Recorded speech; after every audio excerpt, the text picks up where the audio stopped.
My name is Irene Willette, and I'm 32 years old. 5 years ago, my sister told my parents I dropped out of medical school. She lied, and that single lie cost me my entire family. They cut me off, they blocked my number, they skipped my residency graduation. They weren't at my wedding. For 5 years, I was no one's daughter. Then last month, my sister was rushed into the emergency room, bleeding, unconscious, dying. The trauma team paged the chief surgeon. The doors opened, and when my mother saw the name on the white coat walking toward her daughter's stretcher, she grabbed my father's arm so hard it left bruises. Before we get into this, please take a moment to like and subscribe, but only if this story truly resonates with you. And drop your location and local time in the comments. I want to know where you are right now. Now let me take you back to the fall of 2019, to a kitchen table in Hartford, Connecticut, and the last time my father ever looked at me with pride. Growing up, there were two daughters in the Ouellette house, but only one who mattered. My sister Monica is 3 years older. She came out of the womb performing school plays, student council, the girl who could talk to any adult at any dinner party and make them laugh. My parents, Jerry and Diane Ouellette, Hartford, Connecticut, salt of the earth middle class, adored her for it.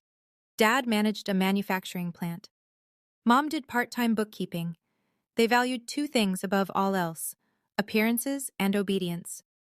Monica delivered both, flawlessly, every single day. I was the quiet one, the one with her nose in a biology textbook at Thanksgiving, while Monica held court at the table. I wasn't rebellious. I wasn't difficult. I was simply invisible. There's a difference between being forgotten and never being seen in the first place.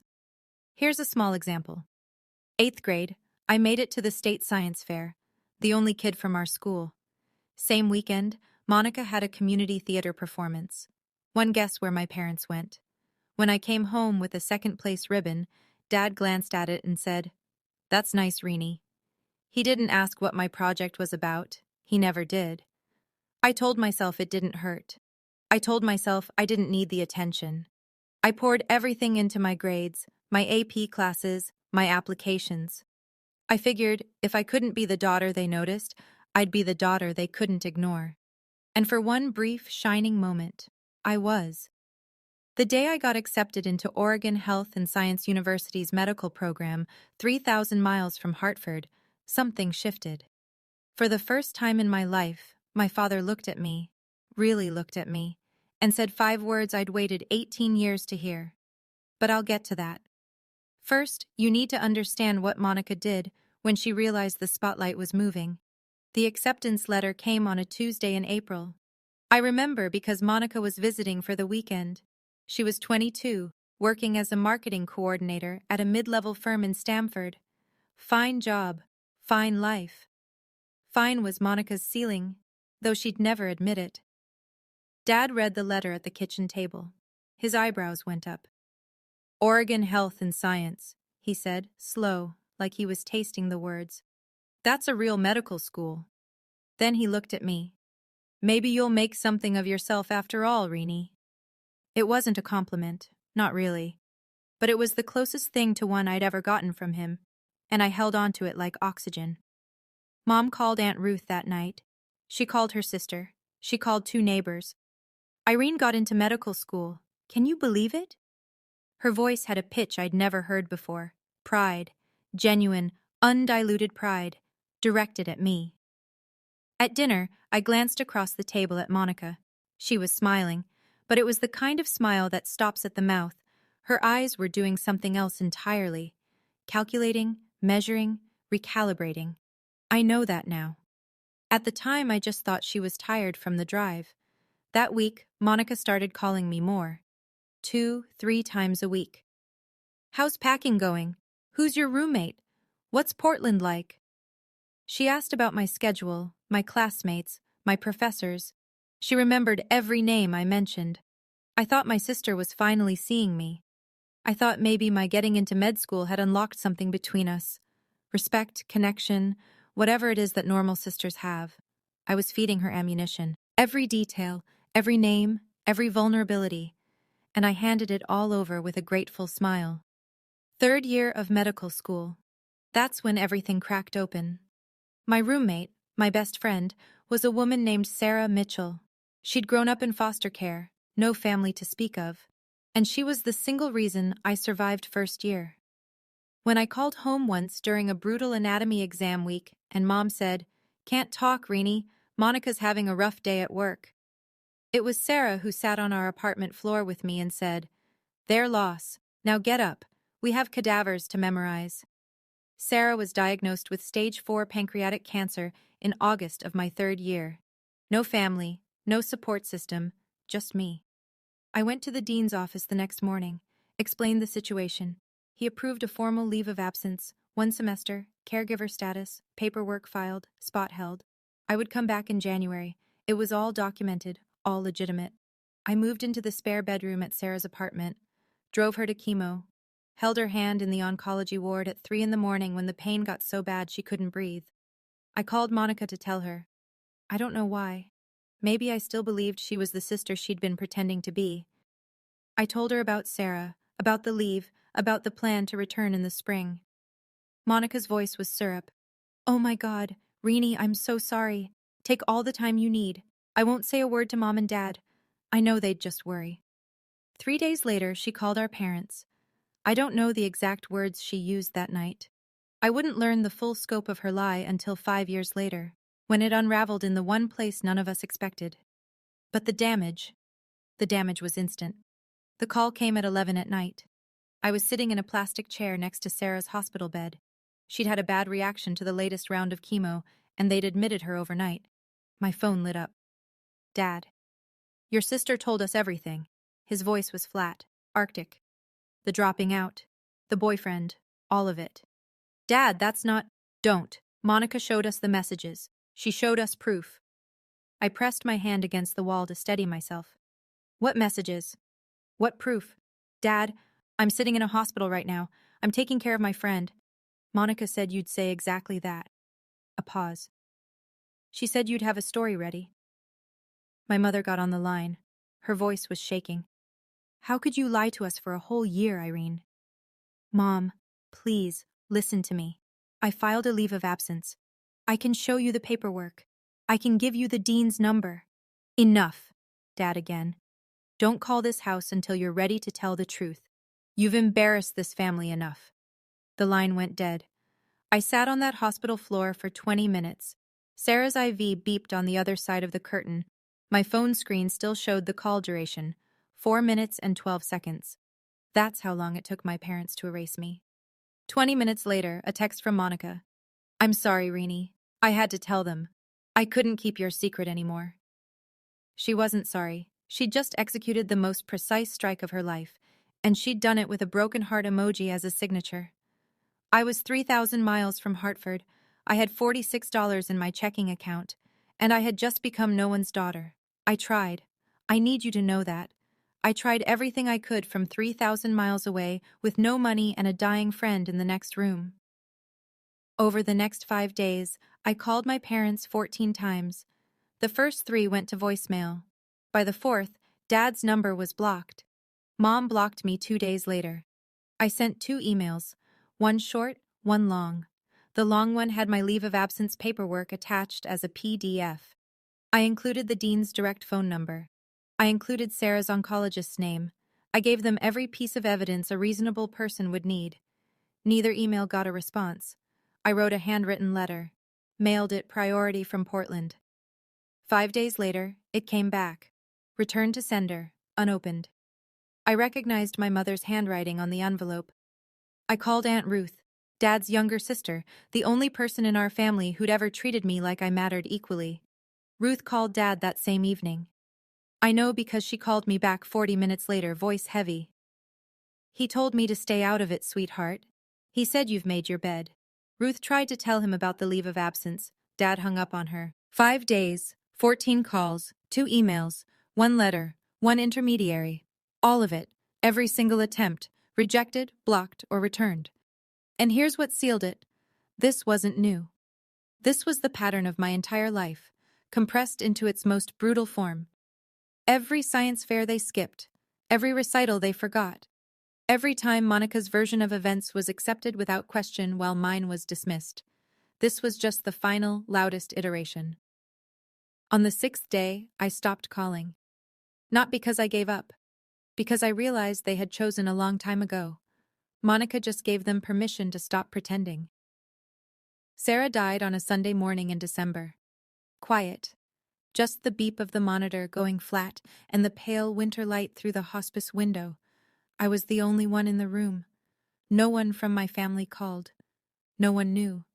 The one person I'd told, Monica, was too busy tending to the lie she'd planted to care that the reason for my leave of absence had just stopped breathing. I organized a small funeral.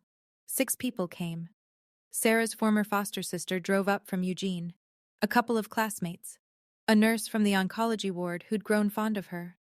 I stood at the front of a chapel that could hold 60 and read a eulogy to rows of empty pews. I didn't cry, not because I wasn't broken, because I'd been crying for 3 months straight, and there was nothing left. That night, I sat alone in Sarah's apartment, our apartment. Her coffee mug was still on the counter, her jacket still hung by the door. I opened my laptop and stared at the application to re-enroll for the spring semester. Then I found it. Tucked inside Sarah's copy of Grey's Anatomy, our running joke, she'd bookmarked the chapter on the pancreas with a yellow sticky note that said, "Rude," was a card. Her handwriting, shaky but deliberate. "Finish what you started, Irene. Become the doctor I know you are. And don't you dare let anyone, especially your own blood, tell you who you are." She'd written it weeks before she died. She knew she wouldn't be there when I needed the push. I closed the laptop, opened it again, filled out the re-enrollment form. 2 options, crumble or climb. I chose to climb, not for my parents, not for revenge, for Sarah, and for the version of myself she believed in. I went back in January. No family support, no safety net. I picked up extra student loans, took a part-time research assistant position, and ate hospital cafeteria leftovers more times than I'll ever admit. Medical school doesn't care about your personal life.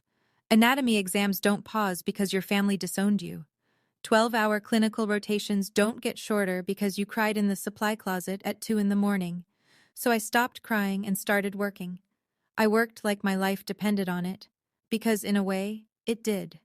I graduated on time. No one from Hartford came.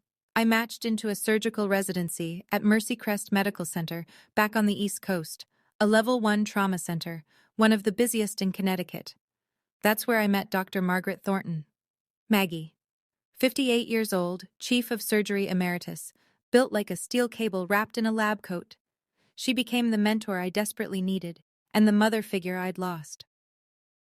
3rd year of residency, I met Nathan Caldwell. He was a civil rights attorney doing pro bono work at a community clinic near the hospital. Calm eyes, dry humor. The first person I told the full story to who didn't flinch, didn't pity me, didn't try to fix it. He just listened. Then he said, "You deserve better." 4 words. That was enough. We got married on a Saturday afternoon in Maggie's backyard. 30 guests. Nathan's father walked me down the aisle. I'd sent an invitation to Hartford. It came back the way my letter had, unopened. Aunt Ruth was there, though. She cried enough for 2 parents. After the ceremony, Maggie handed me a sealed envelope. "A nomination," she said. "Don't open it yet, you're not ready." I tucked it in my desk drawer without asking questions. 5 years passed. I became someone they wouldn't recognize. Now, I need to pause here for a second. If you've ever been in a situation where your family refused to hear your side, where the truth didn't matter because someone else's lie was louder, drop a fire in the comments. And if you think my parents are going to regret this, type karma. Let's keep going. Because what happened next, even I didn't see it coming. January, present day. I'm 32 years old. I'm the chief of trauma surgery at Mercy Crest Medical Center. I have a house in the suburbs with a porch that gets good morning light, a husband who makes me laugh every day, and a golden retriever named Hippocrates, Hippo for short, who has never once judged me for eating cereal at midnight. It's a good life, a real one, built brick by brick with my own hands. But there's a specific kind of ache that never fully fades. It lives in the hollow space between your ribs, right where a family is supposed to be. I don't wake up crying anymore. I don't check my phone hoping for a Hartford area code. But every Thanksgiving there's a moment, just a flash, where I set the table and count the plates and feel the absence like a phantom limb. Aunt Ruth still calls every Sunday. She's my thread back to that world. I never ask about them, but I always listen when she volunteers information. Mom and Dad are healthy. Monica got divorced 2 years ago. She's selling medical devices now. The irony is not lost on me. Last week, Ruth called with something different in her voice. Cautious.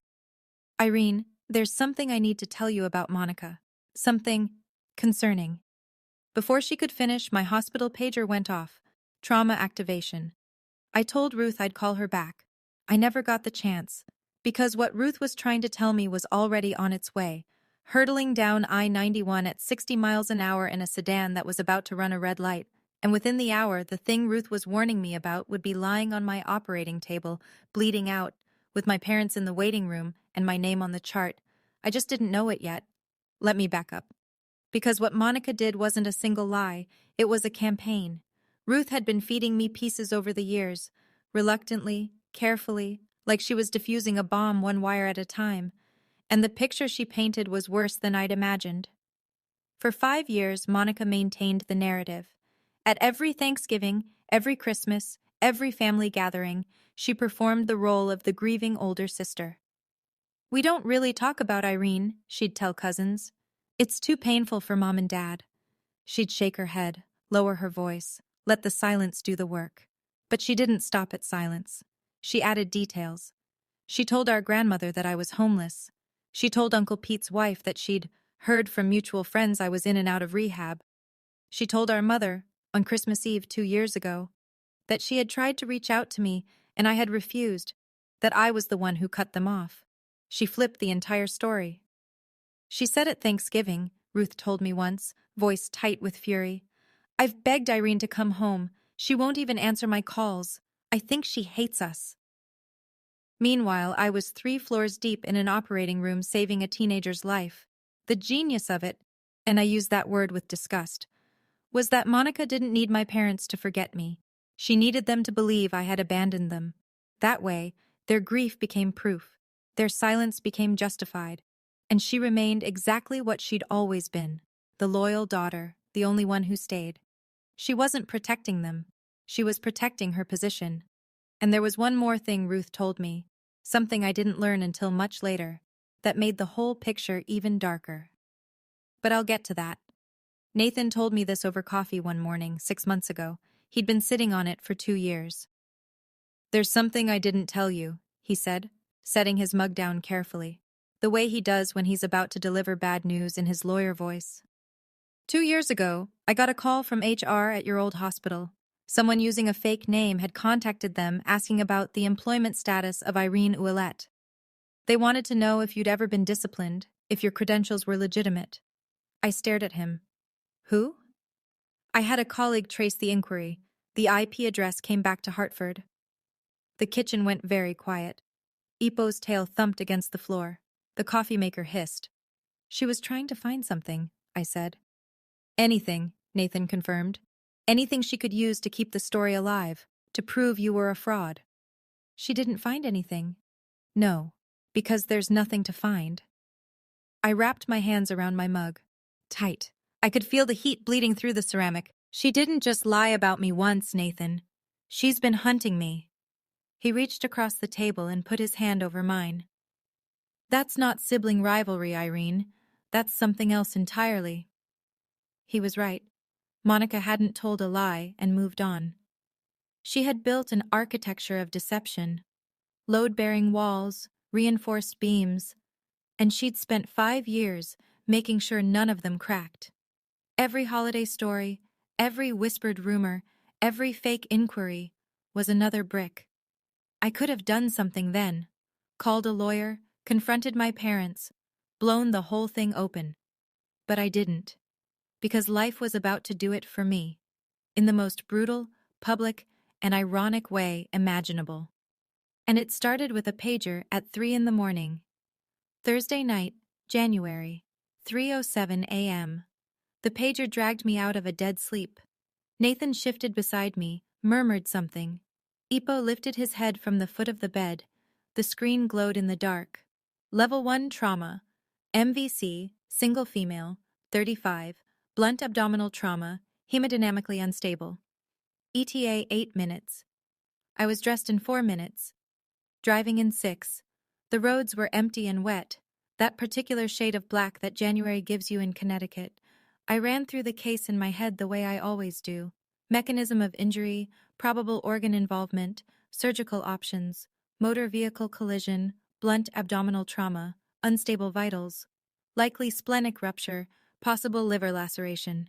I'd done this surgery 100 times.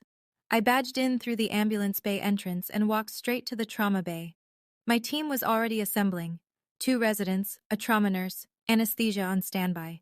I picked up the intake iPad from the charge nurse's station and swiped to the incoming patient chart.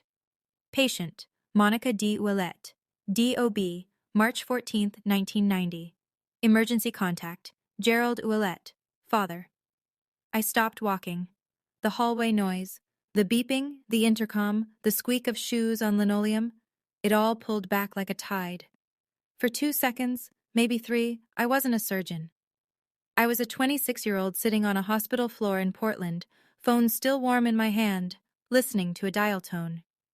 Dr. Ouellette? My charge nurse, Linda, appeared at my shoulder.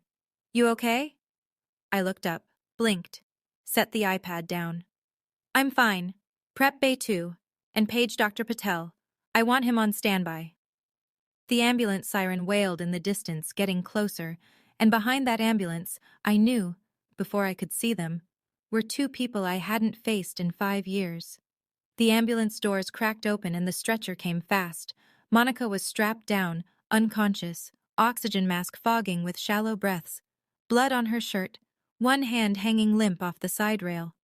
The paramedics rattled off numbers, blood pressure dropping, heart rate climbing, 2 large-bore IVs running wide.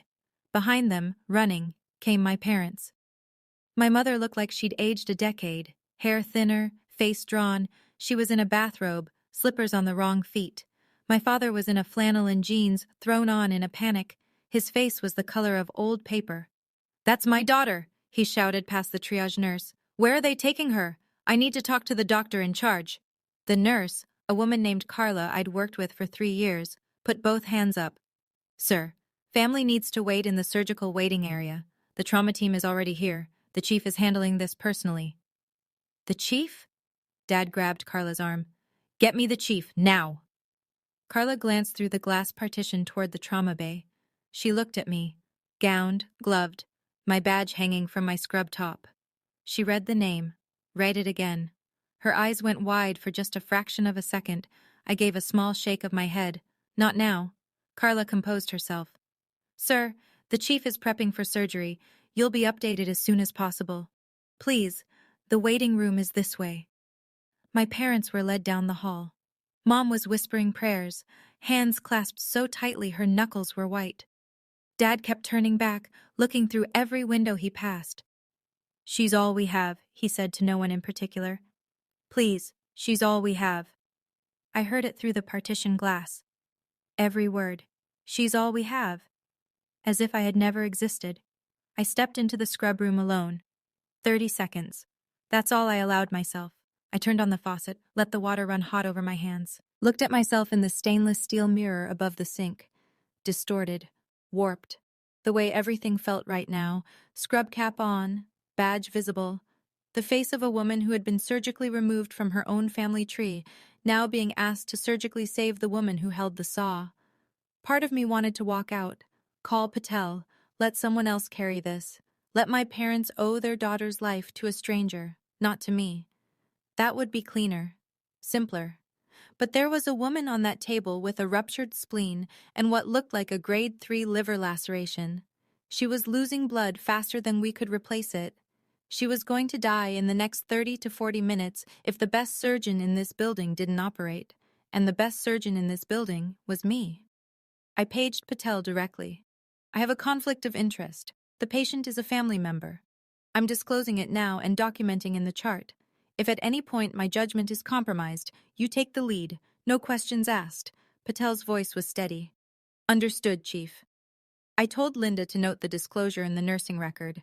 Everything by the book, everything on paper. Then I pulled on fresh gloves, pushed through the OR doors, and looked down at the table. My sister's face. Still. Bruised.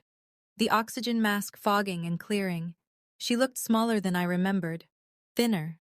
There were worry lines around her eyes that hadn't been there 5 years ago.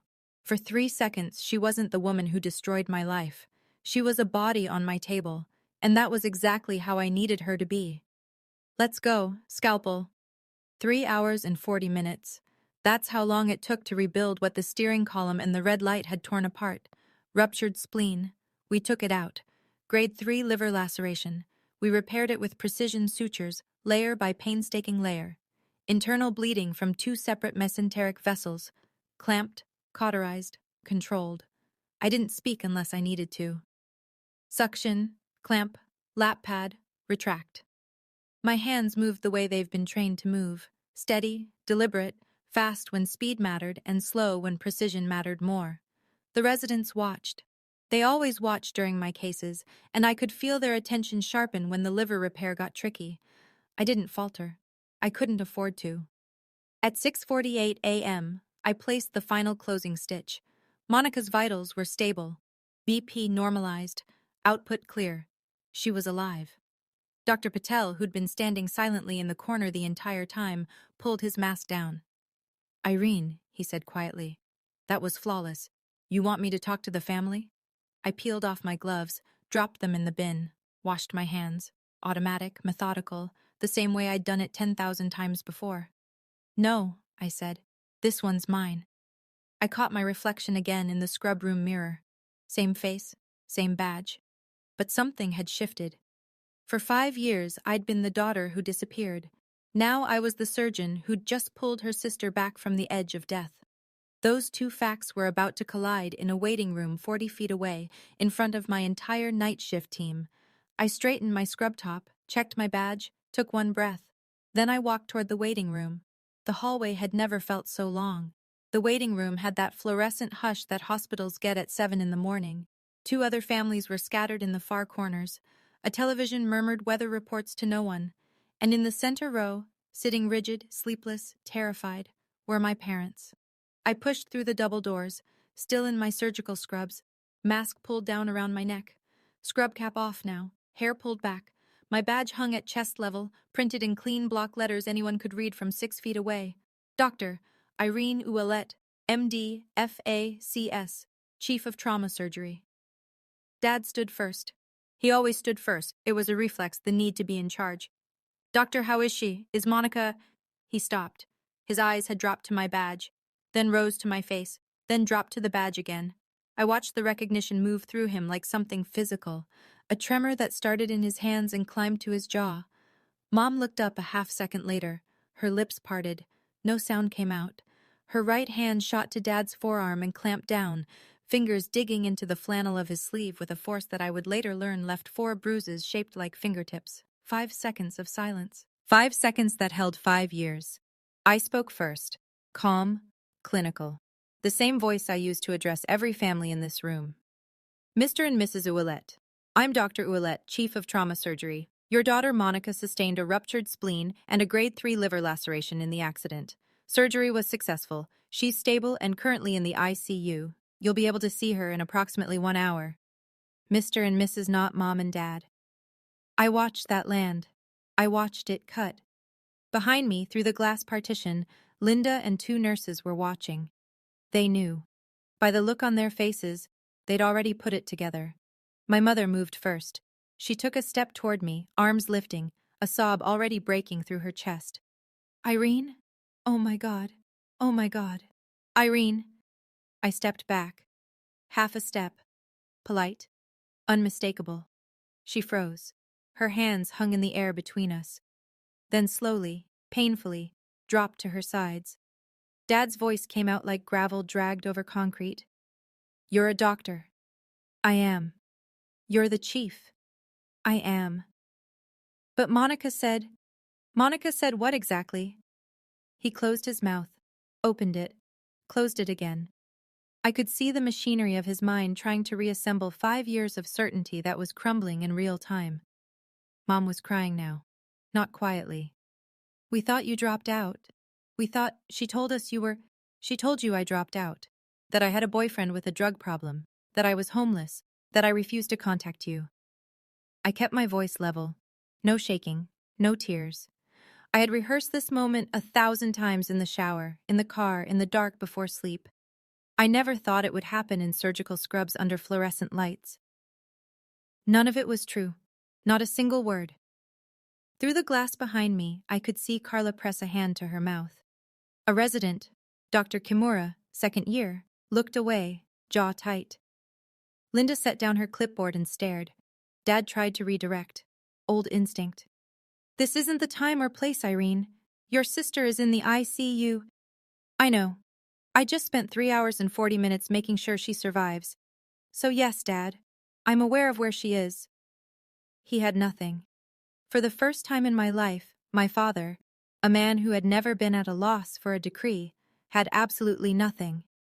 The silence was doing the work I never could. 5 years of blocked calls, returned letters, ignored emails, none of it had made a dent. But standing here, alive and accomplished and wearing the proof on my chest, that was louder than anything I could have written in a letter. Mom reached for the back of a chair to steady herself. "The letters," she whispered. "You said you sent letters." 2 emails with my leave of absence paperwork attached. 1 handwritten letter, mailed priority. You sent it back unopened. I recognized your handwriting on the envelope. She pressed her fist against her mouth. Dad stared at the floor. "I called 14 times in 5 days. I asked Aunt Ruth to talk to you. You told her to stay out of it." I wasn't accusing. I was reciting. These were facts, and facts don't need volume. Then Linda appeared at the door. She didn't know the full story. Not yet, but she had hospital business. "Dr. Ouellette, I'm sorry to interrupt. The board chair saw the overnight trauma log. He asked me to pass along. The Physician of the Year Selection Committee sends their congratulations on tonight's surgical outcome." Linda said it the way she'd say anything routine. She had no idea she'd just detonated a second bomb. Mom looked at me, eyes swollen, mascara gone, bathrobe still on. "Physician of the Year? It's an internal recognition, it's nothing." I turned to Linda. "Thank you. I need to check post-op vitals. Excuse me." I walked toward the ICU corridor, measured steps, spine straight.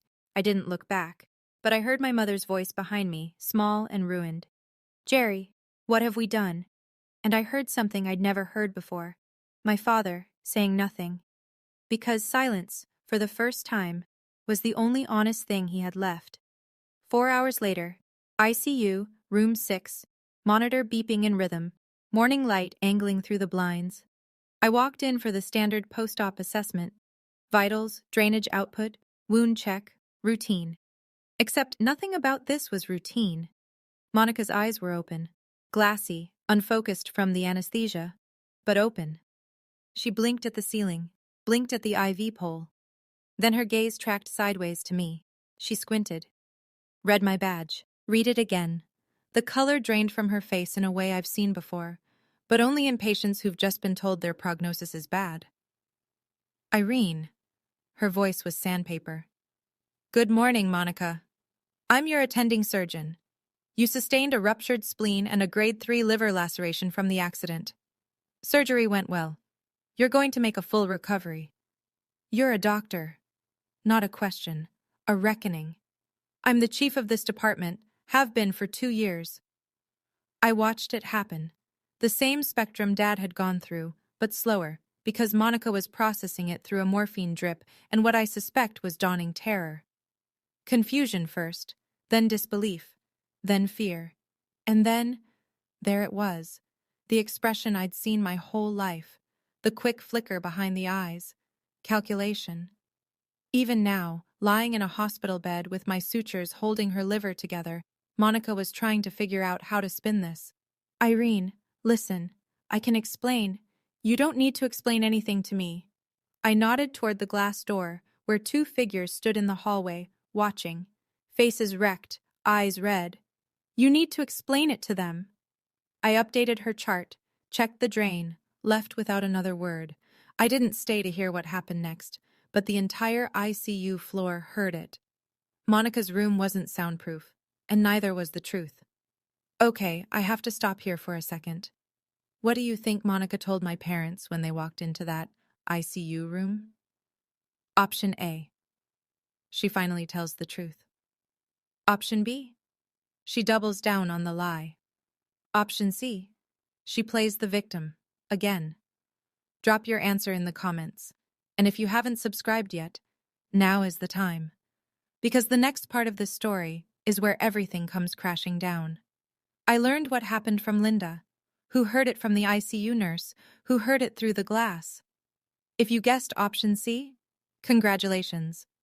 You know my sister. The moment my parents walked in, Monica started crying.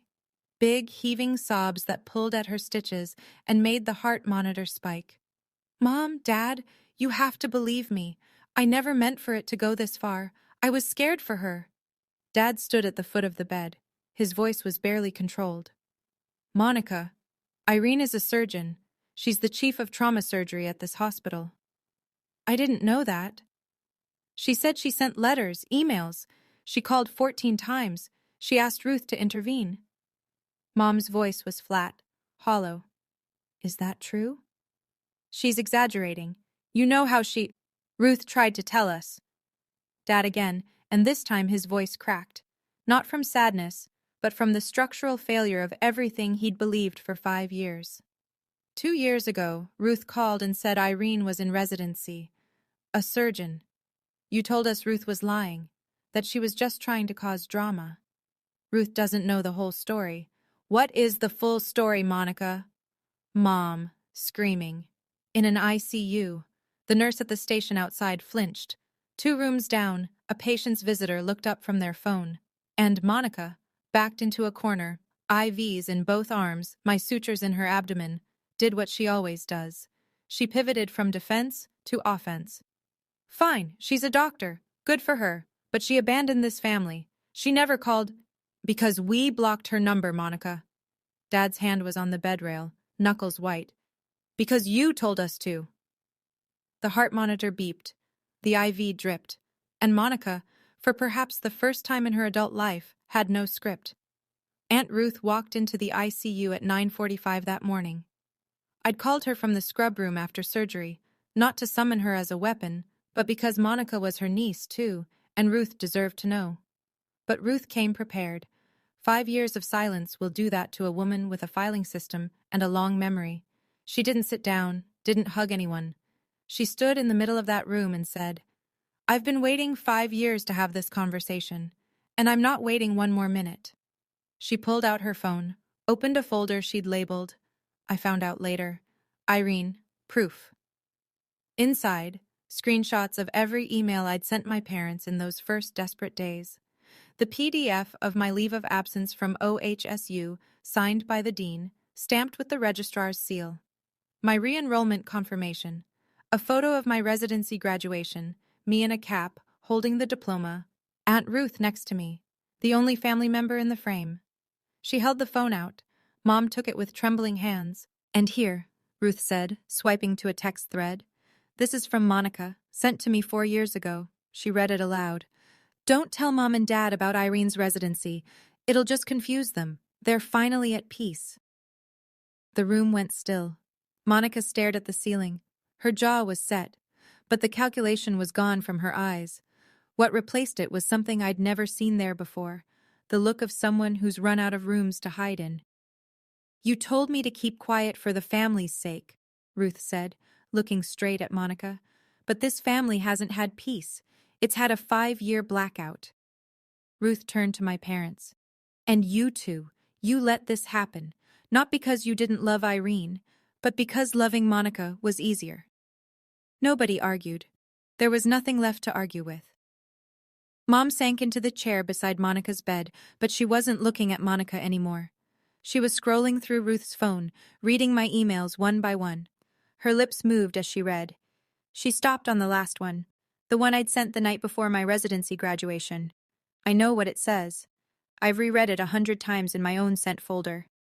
Mom, I don't know if you'll read this. I graduated from residency today. I wish you were here.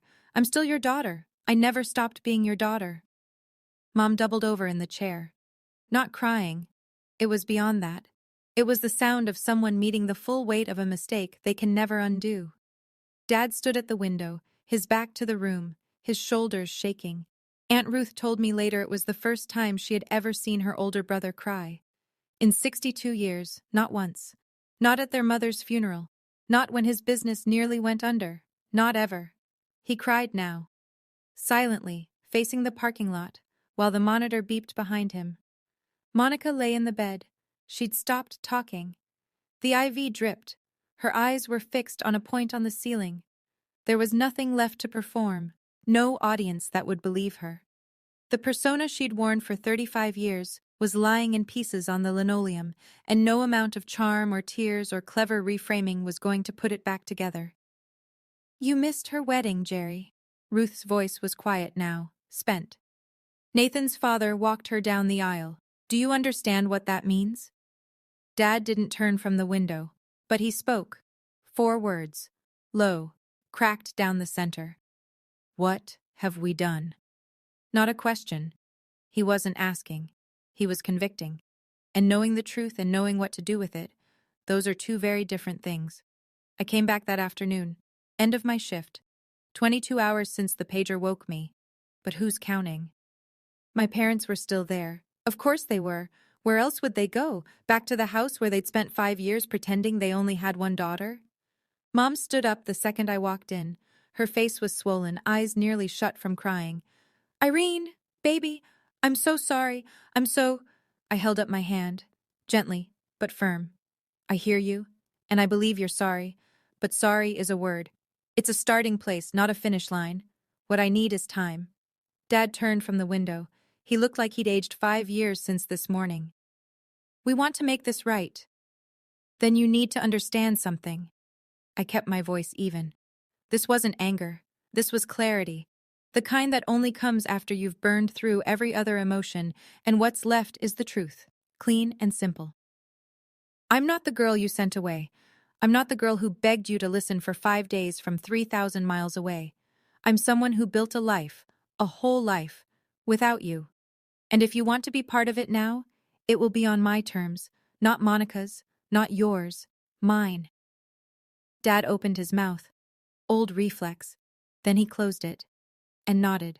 A small, devastated nod. I looked at Monica on the bed. Her eyes were open, watching me.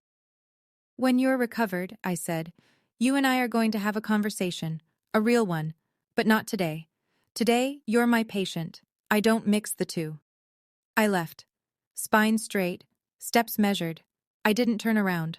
I'm not closing the door, but I'm the one who decides when it opens, how wide, and who walks through. 2 weeks later. Monica was discharged. Her incision was healing, the rest of her, not so much. I chose the location, a coffee shop in Middletown, halfway between her apartment and my house. Neutral ground. Nathan came but sat at a separate table near the window, pretending to read briefs. He wasn't pretending. Monica walked in looking like someone who'd been hollowed out. She'd lost weight. Surgery plus not eating will do that. And the confidence she usually wore like cologne was gone. For the first time in my memory, my older sister looked exactly her age. She sat down, wrapped her hands around a cup she didn't drink from, stared at the table. I didn't do preamble. I'm not going to yell at you. I'm not going to list every lie. You know what you did. What I want to know is why. Silence. Long enough that the barista called someone's name and it echoed off the walls. Then quiet. Because you were going to be everything I wasn't. And I couldn't handle it. I let that sit. That's honest. First honest thing you've said to me in 10 years. I'm sorry, Irene. I know you are. But sorry doesn't give me back the years. Sorry doesn't put Dad at my wedding. Sorry doesn't unsend that box Mom shipped back to me. My high school graduation things. Returned like I was dead to her. She looked away. Her eyes were wet. Real tears. I know the difference now. Then she said something I wasn't expecting. I also called your medical school. Twice. I tried to get them to revoke your leave of absence. I told them you'd fabricated the caregiver documents. The coffee shop hummed around us. I stared at her. Your dean wouldn't listen to me. He protected you. He didn't protect me, Monica. He believed the truth. That's not the same thing. I leaned back in my chair, took a breath. This was the part I'd mapped out the night before, sitting on the kitchen floor with Hippo's head in my lap while Nathan reviewed it with me like a closing argument. I'm not cutting you out of my life, I said, but I'm setting conditions. Monica nodded, small, defeated. You will tell the truth, the full truth, to every family member you lied to, every aunt, every uncle, every cousin who spent 5 years thinking I was in rehab or living on the street. You will correct every single story. I will. And you'll do it in writing. An email to the family group, all 47 people. Ruth will confirm everyone receives it. Another nod. I met with my parents separately the following week. Nathan drove me. We sat at their kitchen table, the same table where Dad had read my acceptance letter all those years ago. The same table where Monica had smiled with just her mouth. I'm open to rebuilding, I said. But I need you to go to family counseling, both of you. Not for me, for yourselves. You need to understand why you believed a lie about your own daughter and never once picked up the phone to check. Dad's jaw tightened. We don't do that in this family. That's exactly why we're here, Dad. Mom put her hand on his arm, gently. Jerry, please. He looked at her. Looked at me. Something behind his eyes cracked. Not open, not yet, but cracked. Fine. I stood to leave, then turned back. One more thing. Nathan's father walked me down the aisle. That happened. We can't undo it. But if you want to know your future grandchildren, you start now. Not with grand gestures, with consistency. Apologies expire, boundaries don't. That's the difference between sentiment and structure.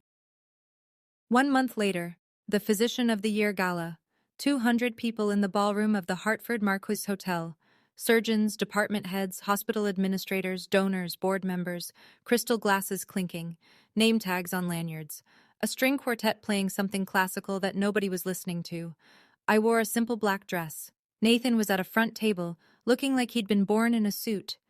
Maggie Thornton sat beside him, arms crossed, the faintest smile on her face, the one she reserves for moments she's been engineering for years. The MC stepped to the podium. This year's Physician of the Year, a surgeon whose clinical excellence, composure under pressure, and commitment to her patients have set a new standard for this institution. Dr. Irene Ouellette, Chief of Trauma Surgery. Applause, standing ovation from the surgical staff who'd seen me work. I walked to the stage, spotlight warm, podium solid under my hands. I kept it short. 5 years ago, I almost quit. Not because I couldn't do the work, but because I lost the people I thought I needed to keep going. What I learned is that the people you need aren't always the ones you're born to. Sometimes they're the ones who choose you. I looked at Maggie, at Nathan, at my team in the 3rd row. Then I looked at the back of the ballroom, last row. 2 seats Ruth had quietly arranged. My parents, Mom in a navy dress she'd probably bought that week, Dad in a tie he clearly hated, both sitting with their hands in their laps, looking up at the stage with expressions I can only describe as grief and pride waging war on the same face. And sometimes, I said, the ones you're born to find their way back, late, but here. Mom covered her mouth. Dad stood. Applause filled the rest. After the gala, Dad found Nathan near the coat check. He stood in front of my husband for a long moment. I owe you an apology. I should have been the one. Nathan, gracious to his core, extended his hand. With all due respect, sir, you should have been a lot of things, but we're here now. They shook hands. Dad's eyes were red. He didn't let go right away. Monica sent the email on a Wednesday night. Ruth confirmed delivery to all 47 addresses. I didn't read it until the next morning. Nathan brought me coffee and set the laptop on the kitchen table without a word. He knows when to give me space. It was 3 paragraphs. No excuses, no flowery language, just the facts laid bare. She had lied about my leaving medical school. She had fabricated evidence. She had maintained the deception for 5 years. She had deliberately prevented our parents from learning the truth. She ended with, "Irene never abandoned this family. I made sure they believed she did. That is entirely on me." The responses came in waves. Uncle Pete's wife called Ruth in tears.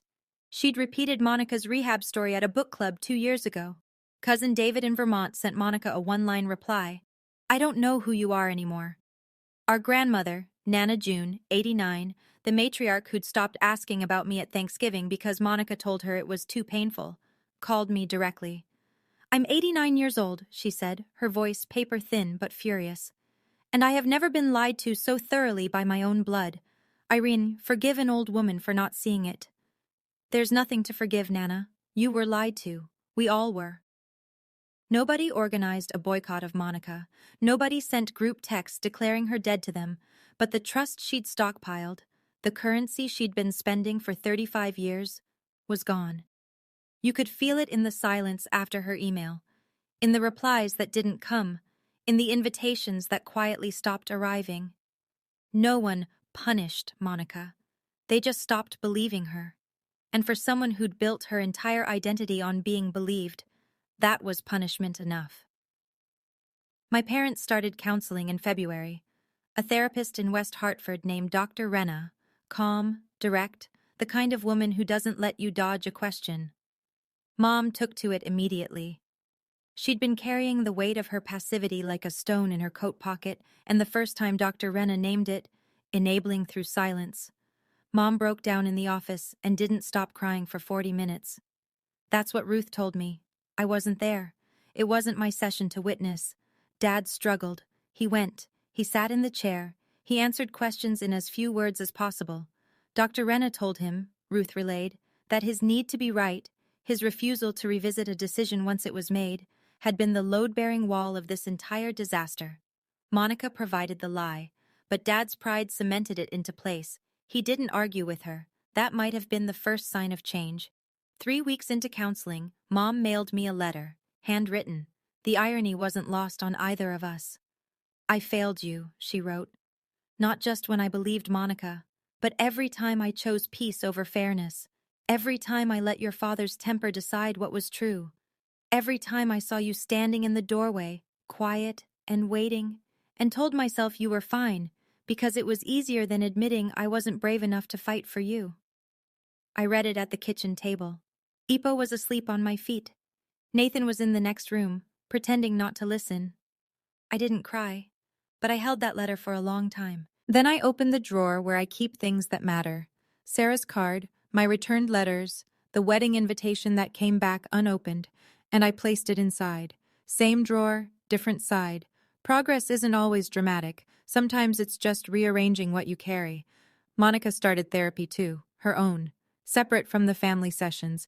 I know this because Ruth told me, and because Monica mentioned it, briefly, awkwardly, the second time we met for coffee. We've had 3 of these meetings now. Each one short, each one stiff, each one slightly more honest than the last. The first time, she stared at her hands and said nothing useful. The second time, she told me about the therapy. The third time, she said something that actually landed. "I don't expect you to forgive me. I don't even know if I deserve it. But I want you to know, I'm trying not to be that person anymore." I took a sip of my coffee, set it down. "Then show me." Words are cheap in this family. They always have been. "Show me with time." She nodded. Didn't push, didn't perform. That was new. Do I believe her? Honestly, I don't know. I've spent a lifetime reading Monica's performances, and I'm still not sure where her acting ends and her actual self begins. Maybe she's not sure either. Maybe that's what the therapy is for. But I believe in the possibility of change. That's all I can offer right now. She carries my surgical scar on her body. 7 inches. Left upper abdomen, fading from red to white over the coming year. Every time she gets dressed, every time she catches her reflection, she'll see the mark left by the sister she tried to erase. The sister who, when it mattered most, held a scalpel with steady hands and chose the oath over the anger. I carry her damage in my memory. 5 years of silence, lodged somewhere between my ribs. We're even. In the strangest, most painful way 2 sisters can be even. And maybe, with enough time, enough real, unglamorous, consistent time, we'll find our way to something that isn't even. Something better. Something new. I'm sitting in my office at Mercy Crest. It's late. The hallway outside is quiet. That particular stillness hospitals have after the last visitors leave and before the night shift energy kicks in. My nameplate is on the door. My diplomas are on the wall. Not because I need to see them, but because the residents do. On my desk, a framed wedding photo. Nathan, Maggie, Aunt Ruth, 30 guests, a backyard in October light. No parents in the frame, but on the bookshelf next to it, a new photo. Taken 3 weeks ago. Mom and Dad, standing on my front porch, coats on, looking slightly lost. Dad's hands are in his pockets. Mom is mid-smile, trying too hard but trying. It's awkward. It's imperfect. It's real. If you're watching this and you see yourself in my story, whether you're the one who was silenced or the one who did the silencing, I want to tell you something. The truth doesn't expire. It doesn't matter if it takes 5 days or 5 years. The truth has a patient way of showing up exactly when it's needed most. You can't rush it, but you can't outrun it either. I didn't get revenge on my sister. I didn't need revenge. I became someone who didn't need it. And that turned out to be the most devastating response of all. Not a scheme, not a plan. Just a life, lived fully, on my own terms. And if you're waiting for your family to see you, really see you, stop waiting. See yourself first. Build the life you deserve with the people who show up. And when the others finally turn around, let them find a door that you control. You decide when it opens. You decide how wide. You decide who walks through. That's not revenge. That's architecture. Sunday morning, first week of February.